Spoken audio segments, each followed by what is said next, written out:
तो दोस्तों आज की इस वीडियो के अंदर हम जो है राजनीति के कुछ महत्वपूर्ण क्वेश्चन जान लेते हैं और जो कि आपके लिए बहुत ही ज़्यादा इम्पोर्टेंट हो सकते हैं। तो आप वीडियो को एंड तक जरूर वॉच करें।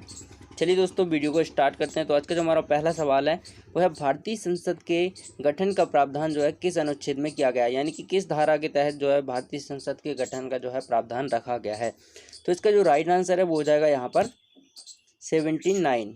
ठीक है, अनुच्छेद 79 में जो है भारतीय संसद के गठन की बात जो है कही गई है। ठीक है, बात करें अनुच्छेद 82 की, तो जो है इसके जनगणना के बाद जो है पुनः समायोजन करने का जो प्रावधान होता है वो अनुच्छेद 82 के अंदर होता है। ठीक है, और बात करें 18 की, तो यहाँ पे आर्टिकल 18 की बात करें तो ये इसमें राज्यसभा का गठन होता है। ठीक है, 81 की बात करें तो आर्टिकल 81 में जो है लोकसभा के गठन की बात कही गई है। चलिए नेक्स्ट क्वेश्चन देख लेते हैं।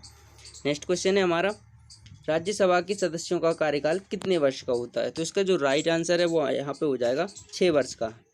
ठीक है, राज्यसभा की जो सदस्य होते हैं उनका कार्यकाल कितने वर्ष का होता है, 6 वर्ष का होता है।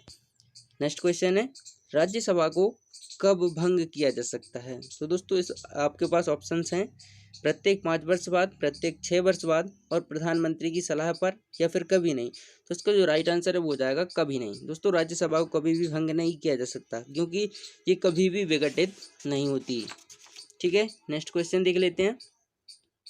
नेक्स्ट क्वेश्चन है, किस राज्य की राज्यसभा सीटें सबसे ज़्यादा हैं। तो इसका जो राइट आंसर है वो हो जाएगा यहाँ पर उत्तर प्रदेश। ठीक है, यहाँ पर सीटों की बात की जाए तो यहाँ पर सीटें 31। ठीक है, नेक्स्ट क्वेश्चन है हमारा, राज्यसभा का सभापति कौन होता है। तो इसका जो राइट आंसर है वो हो जाएगा यहाँ पर उपराष्ट्रपति। ठीक है, राज्यसभा का जो सभापति होता है वो उपराष्ट्रपति होता है।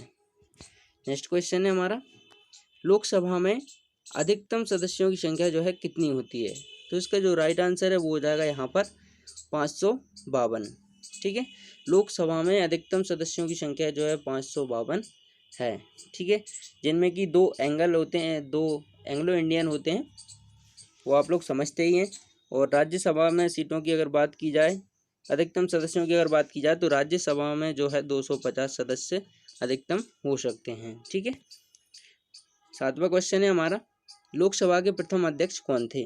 तो इसका जो राइट आंसर है वो हो जाएगा जीबी मावलंकर। जीबी मावलंकर जो है लोकसभा के प्रथम अध्यक्ष रहे थे। नेक्स्ट क्वेश्चन है हमारा, भारत में कार्यपालिका का अध्यक्ष कौन होता है।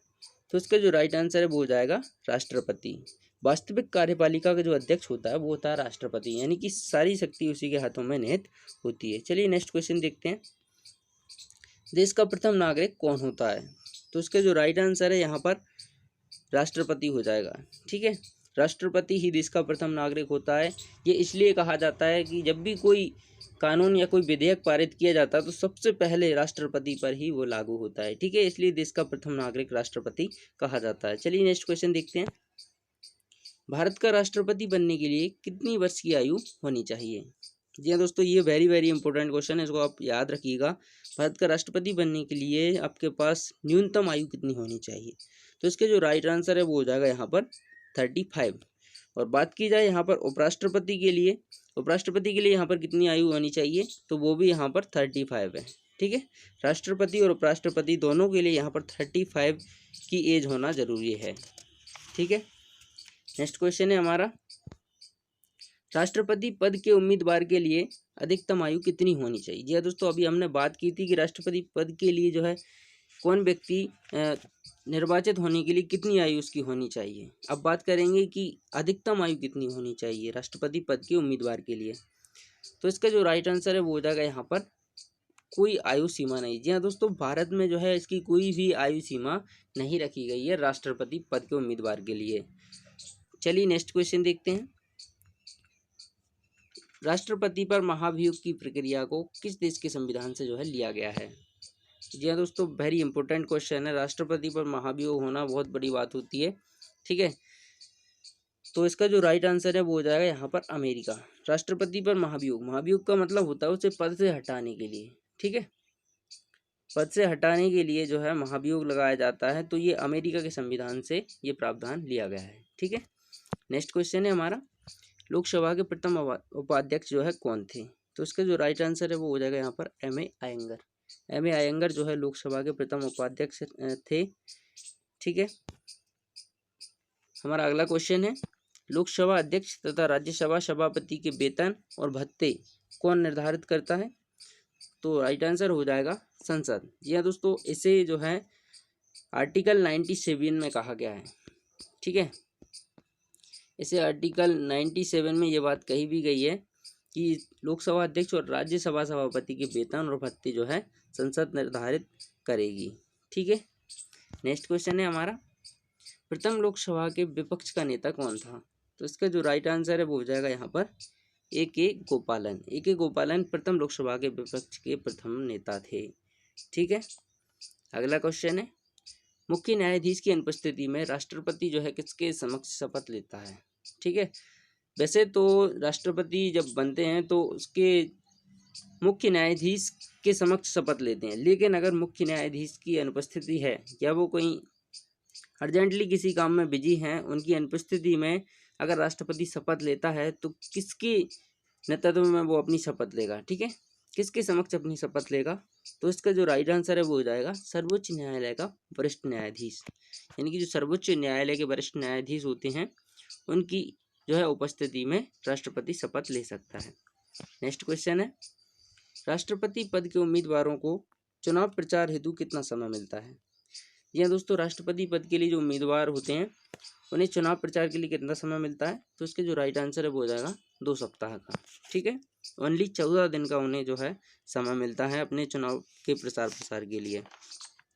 ठीक है, नेक्स्ट क्वेश्चन देखते हैं, राष्ट्रपति पद के निर्वाचन हेतु कौन सी पद्धति जो है अपनाई जाती है? तो इसका जो राइट आंसर है वो हो जाएगा एकल संक्रमणीय मत पद्धति। ठीक है, एकल संक्रमणीय मत पद्धति जो है अपनाई जाती है राष्ट्रपति के निर्वाचन के लिए।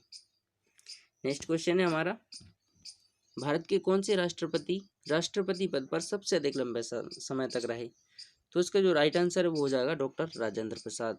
ये दोस्तों सबसे ज़्यादा अपने पद पर रहे और बहुत ज़्यादा लंबे टाइम तक जो है अपने पद पर बने रहे हैं और इन्होंने काम भी बहुत अच्छे किए हैं। चलिए नेक्स्ट क्वेश्चन है, भारत का राष्ट्रपति निम्न में से किसकी नियुक्ति नहीं कर सकता? जी दोस्तों, वेरी वेरी इंपॉर्टेंट क्वेश्चन है, वेरी इंपॉर्टेंट क्वेश्चन है। भारत का राष्ट्रपति इनमें से कौन से काम नहीं कर सकता? ठीक है, तो देख लीजिएगा, यहाँ पर उपराष्ट्रपति की नियुक्ति नहीं कर सकता, राज्यपाल की नियुक्ति नहीं कर सकता, या प्रधानमंत्री की नियुक्ति नहीं कर सकता, या फिर मुख्य निर्वाचन आयुक्त की नियुक्ति नहीं कर सकता। तो इसका जो राइट आंसर है वो यहाँ पे हो जाएगा कि मुख्य निर्वाचन आयुक्त की नियुक्ति नहीं कर सकता दोस्तों।